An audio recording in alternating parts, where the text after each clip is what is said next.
Et pour parler de ce vaccin, nous sommes avec Sophie Denisot. Vous êtes pédiatre à la Polyclinique de l'Atlantique. Bonjour. Bonjour. Soyez les bienvenus. Merci. Et puis, nous sommes avec le docteur Rittmüller. Bienvenue à vous. Bonjour. Et vous venez de Besançon. Et pour quelle raison êtes-vous là aujourd'hui alors? Oh, c'est des amitiés particulières ici à Nantes. Voilà. Et vous êtes un des spécialistes du vaccin? Je connais bien la problématique. La problématique, ok. On va regarder. Alors c'est vrai que le papillomavirus, les papillomavirus, on en parle depuis un certain temps, on en parle beaucoup, mais on ne le connaît pas forcément. On ne les connaît pas forcément. On est allé faire un micro-trottoir, regardez. Connaissez-vous le papillomavirus? Non, pas du tout. Non. Non, je connais pas. Non, pas vraiment. Non. C'est certainement donc une maladie liée à l'enfant ou voilà, papillovirus. Ouais, j'en sais pas plus après. Non. Un papillon contre les virus, si on prend. Du tout. Jamais entendu parler, je sais juste qu'apparemment c'est une maladie et après, niveau médecine, tout ça, c'est pas vraiment mon truc, donc non du tout. C'est pas une MST, non. Si, c'est une MST. Je pense que ça concerne la prévention pour le cancer de l'utérus, notamment concernant les jeunes filles précisément. C'est le cancer de l'utérus en fait, non, c'est pas ça? Oui, j'en ai déjà entendu parler, donc chez mon médecin traitant. C'est le cancer du col de l'utérus, il me semble. Je sais pas si c'est le nom du vaccin ou de la maladie, mais en tout cas, je sais que c'est pour le cancer du col de l'utérus chez la femme. Alors, on se pose, on tire le frein à main, on marque une petite pause dans notre vie et on en sait un petit peu plus tout de suite. Alors, c'est quoi les papillomavirus? Eh bien, c'est une famille de virus dont aujourd'hui on sait clairement depuis le début des années 90 que c'est l'agent causal du cancer du col, pas seulement, mais chez la femme, il n'y a pas de cancer du col sans infection virale à papillomavirus. Donc le cancer du col de l'utérus est un cancer qui est dit strictement viro-induit. Il existe plusieurs sortes de papillomavirus. Il y en a à peu près 200 génotypes différents, donc Ouais. 200 types différents qui ont été séquencés dans l'espèce humaine, mais il n'y en a qu'une quinzaine qui sont impliqués dans le cancer du col de l'utérus. D'accord, vous disiez tout à l'heure que c'était les Dalton. J'ai bien aimé l'image parce qu'elle est claire et qu'elle est destinée à tout le monde. Si moi j'ai compris, tout le monde peut comprendre. Oui, alors si on prend cette quinzaine de papillomavirus qui Ouais. sont impliqués dans la carcinogénèse, donc dans le développement du cancer du col de l'utérus, Ouais. vous avez vraiment une évolutivité de la maladie, une évolutivité lésionnelle qui est liée au génotype. Donc parmi cette quinzaine, si on les compare aux Dalton, il y en a finalement très peu qui ressemblent à Joe, le flingueur, celui qui Le veut méchant. tuer Lucky Luke. Et la plupart d'entre eux, finalement, ressemblent plus à Avril. Ils sont D'accord. plus bêtes que méchants. Alors combien il y a de méchants en tout sur les 250? Alors, sur les 15 qui sont impliqués Sur les dans 15 qui sont le cancer ouais. du col, Ouais. il y en a vraiment, on va dire, 6 à 8 qui sont vraiment impliqués dans la carcinogénèse. Et parmi ces 6 à 8, 2, à eux tout seuls, sont responsables de pratiquement 3/4 des cancers à l'échelle de la planète. D'accord. Comment ça s'attrape? On a une jeune fille qui disait que c'était une EMST. C'est une MST? C'est une IST, c'est une infection sexuellement transmissible, et D'accord. ça peut devenir une maladie sexuellement transmissible. Mais dans l'immense majorité des cas, ce n'est qu'une infection transitoire et passagère, et ce n'est qu'à peu près pour 10% de ces infections-là que maladie il va y avoir secondairement. D'accord.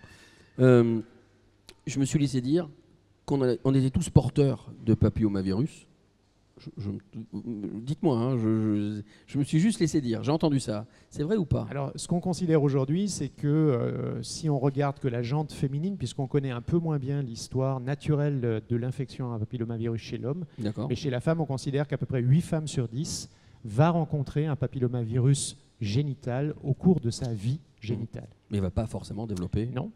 Dans 90% des cas, ce n'est qu'une infection transitoire, passagère et asymptomatique. Alors vous nous avez parlé tout à l'heure de maladies sexuellement transmissibles ou d'infections sexuellement transmissibles.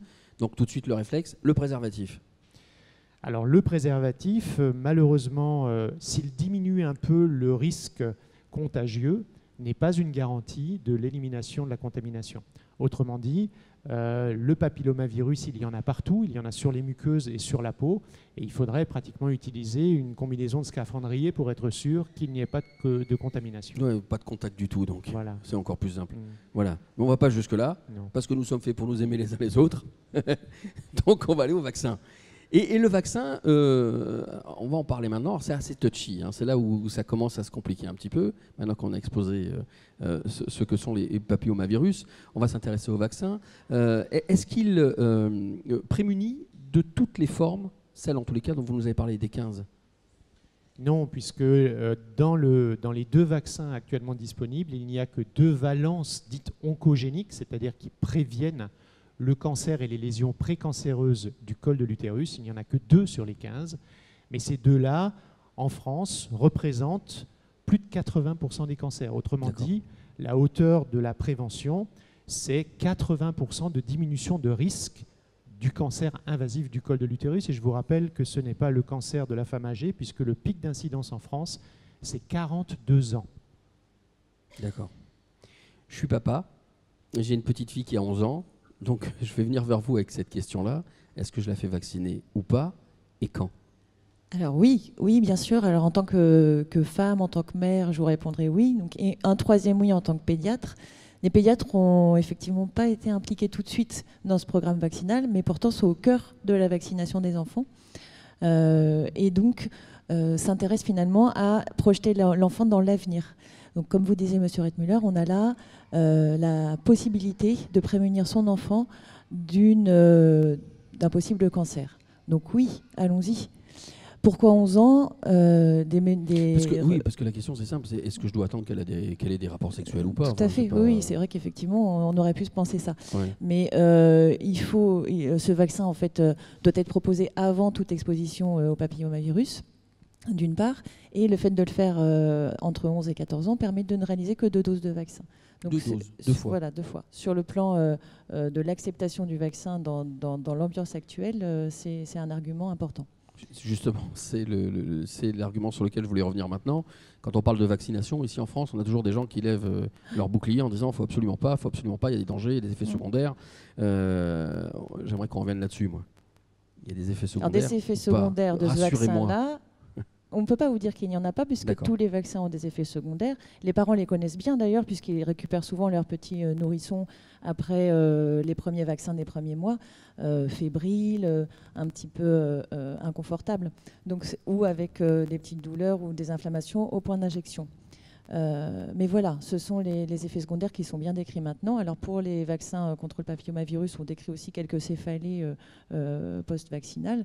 Maintenant, ce sont les seuls qui sont décrits pour l'instant.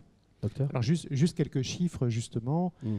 D'abord, il faut savoir que les vaccins contre le papillomavirus humain sont des vaccins qui sont extrêmement surveillés et peut-être parmi aujourd'hui les produits médicaux les plus surveillés au niveau mondial. Il y a pour un des 2 vaccins, qui est le vaccin dit quadrivalent, qui protège aussi contre les condylomes acuminés, les fameuses crêtes de coq, et qui réduit le risque de ces verrues génitales à hauteur de 90%. Qui touche les hommes et les femmes. Qui touche les hommes et les femmes. Et alors on n'en meurt pas, mais c'est quand même très très embêtant. Ouais. Hein. Et le coût du traitement des condylomes acuminés en France par an, c'est 50 millions d'euros. Donc juste pour vous donner un peu l'impact financier de cette histoire-là. Eh bien, plus de 150 millions de doses ont été distribuées dans le monde. Et aujourd'hui, effectivement, aucun des organismes de surveillance, qu'il s'agisse des organes de surveillance d'Amérique du Nord, d'Europe ou d'autres continents, tels l'Océanie, eh bien, ne remet en cause, depuis 2006, la balance risque-bénéfice et donc le bénéfice réel de cette vaccination. Avec des taux de couverture vaccinale approchant les 90% en Australie, par exemple, en Angleterre, contrairement à ceux que l'on a en France. Oui, mais moi je vais revenir avec un sujet qui nous a préoccupé il y a quelques années, c'est le fameux vaccin contre l'hépatite B. On a dit beaucoup de choses sur les effets secondaires de ce vaccin-là. Alors est-ce que c'était des légendes urbaines ? Est-ce que... On a propagé beaucoup de choses. Maintenant, la preuve en fait de la causalité entre ces scléroses en plaques, notamment puisqu'il faut mettre un mot sur les choses, avec le vaccin de l'hépatite B, n'est pas faite, n'est absolument pas faite. Ce vaccin est maintenant recommandé chez tous les nourrissons à 2 mois, 4 mois et 11 mois, et il est recommandé dans le programme vaccinal des hautes autorités de santé. D'accord, docteur. Alors le fameux dossier d'évaluation qui avait été demandé par les recommandations par les autorités françaises est clos depuis 2010 concernant 7 causalités potentielles entre le vaccin de l'hépatite B et les maladies démyélinisantes. Et juste pour mémoire, c'est que ce questionnement de causalité était un problème franco-français, c'est-à-dire qu'aucun autre pays au monde n'a émis un lien de causalité entre la vaccination hépatite B et la sclérose en plaques. Donc c'est toute la difficulté entre causalité et coïncidence. Donc c'est la fable du verre de lait. Le matin, je me lève, j'ouvre mon réfrigérateur, je prends ma bouteille de lait, je me sers un verre de lait, je bois un verre de lait, je prends ma voiture et je fonce dans un platane. Il est indéniable que j'ai bu un verre de lait avant de foncer dans un platane. Ça, c'est de la coïncidence. Maintenant, existe-t-il une causalité entre le verre de lait et le platane ? Eh bien, on peut en discuter. Oui, longtemps. Hein. Bah, si le lait était tourné, peut-être que vous avez tourné de l'œil après, je ne sais pas. Enfin, j'essaie de me faire l'avocat du diable. Vous voyez, on parlait de l'Australie il y a de cela quelques minutes à peine, et c'est vrai que hier, en préparant l'émission, on s'est un petit peu renseigné. Et il se trouve que là-bas, la vaccination n'est pas obligatoire, mais presque. Tout à fait, elle est réalisée au sein des collèges par le biais de la médecine scolaire, ce qui pour l'instant n'est pas possible en France, mais ce qui permet effectivement de toucher une grande partie de la population. Elle est réalisée chez les jeunes filles et aussi chez les jeunes garçons, proposés depuis peu. Oui, parce que je le répète une nouvelle fois, alors je vais le dire avec mes mots à moi, papillomavirus chez les garçons, ce sont des sortes de verrues sur le sexe. Oui, pour les condylomes acuminés, mais pour les HPV responsables du cancer, il n'y a pas d'expression, ou très peu, puisque le cancer pénien du HPV-16 est relativement rare, mais il n'y a pas d'expression de la maladie. Par contre, l'homme est clairement le réservoir, et que donc si on ne vaccine pas l'ensemble de la population, c'est-à-dire garçons et filles, et qu'on continue à faire une vaccination par genre, le réservoir va persister. Et l'histoire de la vaccinologie dans ce beau pays de Pasteur a démontré depuis fort longtemps que la vaccination par genre était un échec. Il n'y a qu'à voir ce que l'on a fait avec la rubéole. On a pu faire disparaître la rubéole congénitale à partir du moment où on a décidé qu'il ne fallait pas seulement vacciner les filles, mais vacciner également les garçons. Alors pourquoi on ne vaccine pas les garçons en France ? C'est sans doute un problème de coût. Parce qu'on est vecteurs, nous aussi, les gars, donc il n'y a pas de raison. C'est une question qu'il faut absolument se poser, mais pour l'instant, c'est effectivement peut-être un problème de coût, mais ça ne saurait tarder. Les recherches vont dans ce sens, en tout cas. Oui, et l'argumentaire tient aujourd'hui réellement la route. D'abord parce qu'une indication supplémentaire au vaccin HPV, c'est maintenant la prévention du cancer de l'anus, puisqu'on parle toujours du cancer du col, mais le vaccin HPV a une indication dans la prévention des lésions préinvasives du col de l'utérus, du cancer du col de l'utérus, du cancer de la vulve, du cancer du vagin, et maintenant a été rajouté le cancer de l'anus. Et puis surtout, très récemment, des études que l'on appelle d'immunobridging, c'est-à-dire l'efficacité de la réponse humorale, a démontré que lorsque l'on vaccinait les très jeunes préadolescents, plus on vaccine tôt, plus le système immunitaire va réagir et va garantir une efficacité de la protection et surtout une durée de la protection. Et que donc, lorsque l'on vaccine avant l'âge de 13 ans, en tout cas jusqu'à l'âge de 13 ans, on peut limiter les doses à 2 doses, et ce qui fait effectivement diminuer considérablement le coût de la vaccination des garçons, puisqu'il suffit de rajouter l'équivalent d'une dose pour l'ensemble de la cohorte et pouvoir vacciner les filles et les garçons. J'ai envie de dire que c'est presque citoyen de se faire vacciner, parce qu'on ne développera peut-être pas, mais on va permettre à d'autres de développer. C'est exactement ça, c'est un geste pour se protéger de façon personnelle, mais c'est aussi un geste pour la collectivité. D'accord. C'est toute la différence avec un médicament que vous prenez pour vous, alors que le vaccin, vous le faites pour vous et pour les autres. C'est une démarche très altruiste. D'accord. Merci beaucoup à tous les deux. On se retourne vers Lola, comme d'habitude. Est-ce qu'il y a des questions ? Il y a une question de Sacha de Cholet qui demande si après la vaccination, les frottis sont tout de même nécessaires chez les femmes. Est-ce qu'on continue à suivre ?